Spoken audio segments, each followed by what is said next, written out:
सो hey guys, कैसे हो आप सभी लोग। Welcome back to my channel एजी अनाई मांगा। तो गाइस, सबसे पहले तो मेरी ओर से आपको और आपके पूरे परिवार को हैप्पी होली। एंड आज मैं एक्सप्लेन करने जा रहा हूँ बुक ऑफ एस्पर का एपिसोड नंबर 556 को, जो कि काफी ज्यादा अमेजिंग होने वाला है। इसलिए पहले वीडियो को लाइक शेयर कमेंट सब कुछ कर डालना। और बाकी जिन लोगों ने भी अभी तक इसका पिछला एपिसोड नहीं देखा है, तो मैंने उस एपिसोड का लिंक इस वीडियो के नीचे डिस्क्रिप्शन में दे दिया, आप लोग जाकर के पहले उस एपिसोड को देख लीजिए। बाकी तो जिन लोगों ने ऑलरेडी देख रखा है, तो उनके लिए शुरू करते हैं हमारा आज का ये वाला एपिसोड। लेकिन उससे पहले thank you drop OP Vikku Vyas and death for joining जूफ एंड सिल्वर डीमंस। तो चलिए अब एपिसोड शुरू करते हैं। तो अब इस एपिसोड की स्टार्टिंग में हमें दोनों एक्सीलेंटों को दिखाया जाता है, जो कि वो लोग भी अब वहाँ पर उस फाइट को देखने के लिए आए होते हैं। तब एक्सीलेंट बाई में फाइट को स्टार्ट करने का ऑर्डर देते हैं, जिसके बाद अगला सीन हमें सीधा फाइट का दिखाया जाता है। की चैनल सीधा अरीना में आते ही अपनी पावर्स को रिलीज करता है और अपने सिर्फ एक हल्के से मूव में मिस्टिकल हेवन सेक्ट के एक डिसाइपल को बड़ी ही आसानी से हरा डालता है। इसके बाद रेफरी एल्डर कहते हैं कि फर्स्ट फाइट जीती है डीमन स्कैमिंग सेक्ट ने। तो फाइट को खत्म करने के बाद में की चैंग अपनी रिंग से वापस आ रहा होता है। वेनिवलियन उसे रोकते हुए कहते हैं कि यंग मास्टर की आखिर तुम वहाँ पर ये सब क्या कर रहे थे, और आखिर तुमसे किसने कहा था कि तुम इतनी आसानी से इस फाइट को यूं खत्म कर दो। तो मैं कम से कम उन्हें एक अच्छा मजा चखा करके तो हराना चाहिए था, और उनकी बॉडी को अच्छी तरीके से तोड़ मरोड़ना चाहिए था, ताकि वो लोग फिर कभी भी अपनी लाइन को क्रॉस करके हमसे पंगा लेने के बारे में फिर कभी भी ना सोचे। तो की चैंग वेनिवलियन से कहता है कि मुझे माफ करना, लेकिन मैं इस तरीके का कोई साइको पर्सन नहीं हूँ जिसकी की इस तरीके की बेकार हॉबीज हो। वेनिवलियन उससे कहते हैं कि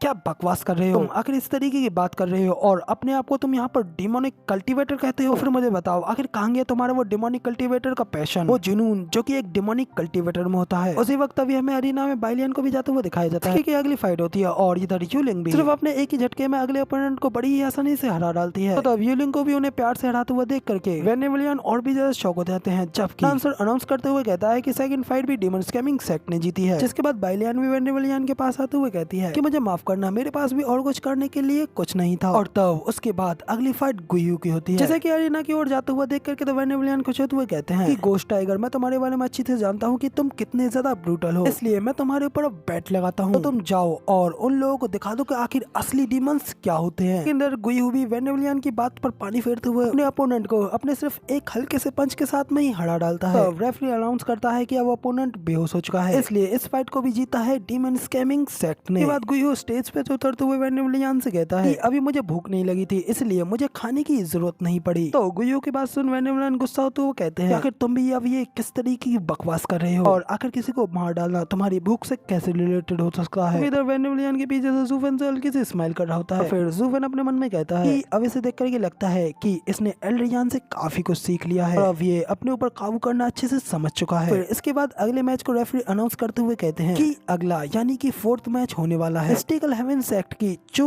किंग चैन, जिसके के अगेंस्ट है डीमन स्कैमिंग सेक्ट का ल्यूजी। तभी मिस्टिकल हेवन सेक्ट के एल्डर रेफरी एल्डर से रिक्वेस्ट करते हुए कहते हैं एल्डर, अब हमारा मिस्टिकल हेवन सेक्ट 4 वर्सेस 4 की रिक्वेस्ट करना चाहता है, जिसमें कि हमारे 4 डिसाइपल्स का ग्रुप डीमन स्कैमिंग सेक्ट के 4 डिसाइपल्स के साथ एक साथ फाइट लड़ेगा। तो उन एल्डर की बात सुनकर तो वेनिवलियन हैरान होते हुए कहते हैं कि ये क्या कह रहा है, यह 4 वर्सेस 4 की फाइट लड़ना चाहता है, इसका मतलब तो ये है कि ये लोग जरूरी 4 लोगों की फॉर्मेशन का यूज करेंगे। तो तब इधर referee elder mystical heaven sect के एल्डर से पूछते हैं आखिर तुम लोगों की किस तरीके की फॉर्मेशन है, जल्दी से उसे डिक्लेयर करो। मिस्टिकल हेवन सेक्ट के एल्डर उस फॉर्मेशन की जानकारी की चिट्ठी देते हुए कहते हैं कि ये हमारी 4 एलिमेंट साइकिल अरे है, जैसे कि हमारे सेक्ट लीडर ने अपने हार्ड वर्क और हमारे सोइयों वेंडेवर और एल्डर्स की मदद से क्रिएट किया गया है। इसके अंदर पावर ऑफ वर्ल्ड की पावर को हार्नेस किया गया है, और उन एलिमेंट्स की पावर्स को चारों ओर दोषित बनाने के लिए विशेष एलिमेंटों का उपयोग किया गया है। इसलिए मैं रिक्वेस्ट करता हूँ कि हमारी 4 मेडेंस को इस स्पेशल और कॉन्स्टिट्यूशन प्रैक्टिस को करने के लिए केओस और यिन और यान को कंबाइन करना पड़ता है। जब वो चारों एक साथ मिलकर के इस फॉर्मेशन को बनाएंगे तो फिर तब कोई भी उन्हें नहीं रोक पाएगा। इधर रेफरी एल्डर भी उन एल्डर से उस चिट्ठी को ले जाते हुए दोनों एक्सीलेंट के सामने पेश करते हैं और कहते हैं एक्सीलेंटेड, अब मैं यहाँ पर सिर्फ और सिर्फ आपके ही ऑर्डर्स का इंतजार कर रहा हूँ। तो अब इसके बाद में फिर इधर उस चिट्ठी को सबसे पहले एक्सीलेंट वाइमी देखते हैं और फिर एक्सीलेंट हायरन, जिसके बाद में एक्सीलेंट वाइमी कहते हैं कि मैं तो इस चीज के लिए काफी ज्यादा क्यूरियस हूँ और देखना चाहता हूँ कि क्या सच में ये इस चीज के लिए इतनी ज्यादा वर्दी है। तो इसके बाद में फिर एक्सीलेंटेड बाइमी कहते हैं कि अगर वाकई में ये फॉर्मेशन की पावर इतनी ज्यादा अच्छी है तो फिर तो हमारे इस वेस्टरलैंड के फ्यूचर में ये टेक्निक काफी ज्यादा कारगर साबित रहेगी। इसके बाद एक्सीलेंट की ओर से उन लोगों को इजाजत मिल जाती है और फिर रेफरी एल्डर अनाउंस करते हुए कहते हैं कि मिस्टिकल हेवन सेक्ट अपनी फॉर्मेशन को बना सकता है, इसलिए अब आगे की फाइट दोनों सेक्टों में 4-4 की होगी। तो अब इसके बाद में फिर हमें अरीना में उन लोगों की फॉर्मेशन को बनाते हुए दिखाया जाता जाता है। चारों लड़कियां फॉर्मेशन को तैयार करने के लिए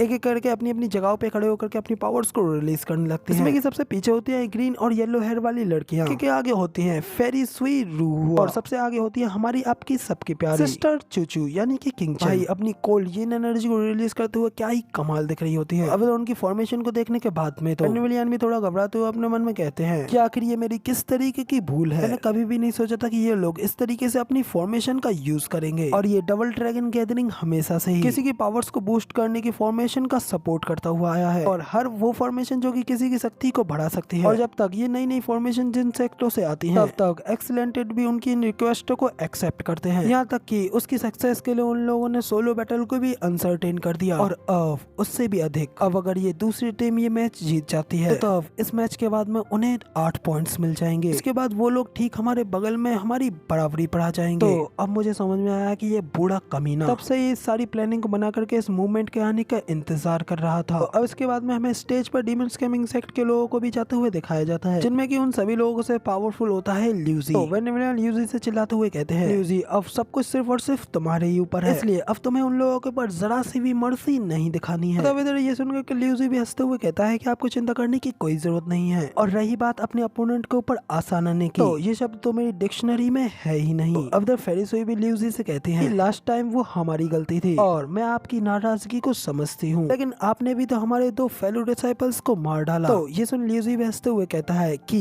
क्या आप तुम यहाँ पर मुझसे दया की भीख मांग रही हो, मगर अब ये चीज तुम्हारी थोड़ी लेट हो चुकी है। मगर तभी फेरिसोई के सामने किंगचन आते हुए कहती है, सिस्टर सब कुछ बिल्कुल ठीक है, अब आपको कुछ भी करने की जरूरत नहीं है और किसी भी मामले में डबल ड्रैगन गैदरिंग में फाइटिंग के बीच में शिकायतें क्यों ना हो, तो सब कुछ बिल्कुल अनअवॉइडेबल होती है। और जब आप एक बार इस जगह पर आ जाते हो तो फिर तो ये तय है कि कोई भी आपके ऊपर आसान आने वाला नहीं है। किंगचन की ये बात सुनकर ल्यूजी भी हंसते हुए कहता है कि तुम स्टीवर्ट जू की पुरानी दोस्त यूं ही नहीं हो। तो अब मुझे ये बात अच्छे से समझ में आ गई है, इसलिए मैं यहाँ पर आपके साथ में तो ज्यादा कुछ नहीं कर सकता। तो किंगचन उससे कहती है कि क्या तुम उससे डरते हो? अगर सब कुछ यहाँ पर ठीक है, मैंने ऑलरेडी उसके साथ में ये डिसाइड कर लिया है कि हम दोनों का ही अपना अपना एक जीवन है और हम लोग बिना पछतावे के उसे जरूर जिएंगे। तो सिस्टर की ये बात सुनकर के तो ल्यूजी थोड़ा हेजिटेट करते हुए एक बार मुड़ करके जूफेन की ओर देखता है, जहाँ पे कि भाई जूफेन से एकदम चुपचाप सीरियस तरीके से उसके पीछे खड़ा होता है। तो जूफेन के इस लुक को देखने के बाद में तो ल्यूजी घबराते हुए अपने मन में कहता है कि स्टीवर्ट जू को अभी देख करके ऐसा नहीं लग रहा है कि स्टीवर्ट जू को भी अभी इसकी इतनी ज्यादा परवाह है। तो फिर अब ये बात मुझे बिल्कुल ठीक लग रही है। इसके बाद फिर वो किंगचन से कहता है कि तो फिर ठीक है, अगर ऐसी बात है तो मुझे तुम्हें डिस्ट्रॉय करने के लिए बिल्कुल भी ब्लेम मत करना। तो कहते हैं फिर ल्यूजी चारों ओर अरीना में अपनी एसिड स्मोक को फैलाने लगता है, जो कि काफी ज्यादा जहरीली भी होती है। देख करके तो फेरिसोई भी अपनी चारों लड़कियों से चिल्लाते हुए कहती है, बंदा अब अपने सोल अटैक का यूज कर रहा है, इसलिए जल्दी से फॉर्मेशन को तैयार करो। तो फेरिसोई की बात सुन करके सभी लड़के अपनी अपनी तलवारों को हाथ में उठाती हैं और अपनी उस स्पेशल फॉर्मेशन को एक्टिवेट कर देती हैं, जहाँ पे कि सिस्टर चुचू भी सबसे आगे खड़े होकर के फॉर्मेशन को अपनी कोल्ड यिन एनर्जी के साथ में कंप्लीट कर देती है, जिसकी की वजह से उन चारों लड़कियों के ऊपर एक काफी ज्यादा पावरफुल गोल्डन कलर का बैरियर एक्टिवेट हो जाता है, लेकिन ल्यूजी का पॉइजनस स्मोक भी भेद नहीं पाता। और जैसे जैसे वो स्मोक बैरियर से टच होता जाता है, ऐसे ही ल्यूजी का स्मोक डिसअपीयर होने लगता है। तो अपने स्मोक को इस तरीके से डिसअपीयर होते हुए देख करके तो ल्यूजी भी काफी ज्यादा शॉक हो जाता है, जबकि एक्सीलेंट भाई भी काफी ज्यादा खुश होते हुए कहते हैं कि ये तो सच में काफी ज्यादा इंटरेस्टिंग है। और तभी हमें उन सभी लोगों के पीछे खड़े जूफेन को भी दिखाया जाता है, क्योंकि वहाँ पर अपनी गोल्डन आइज को एक्टिवेट करते हुए उन्हीं लोगों को देख रहा होता है। और फिर जूफेन अपनी गोल्डन आइज को फिर से डीएक्टिवेट कर लेता है। फिर हमें जूफेन की ओर दिखाया जाता है, जो कि काफी ज्यादा सीरियस होते हुए हमें हल्के से किलिंग इंटेंट को रिलीज करते हुए अपने मन में कहता है, डैम ल्यूजी, तुमने लगभग अपने कदम को आगे बढ़ा ही लिया, और आखिर तुम्हारी ये करने की हिम्मत कैसे हुई?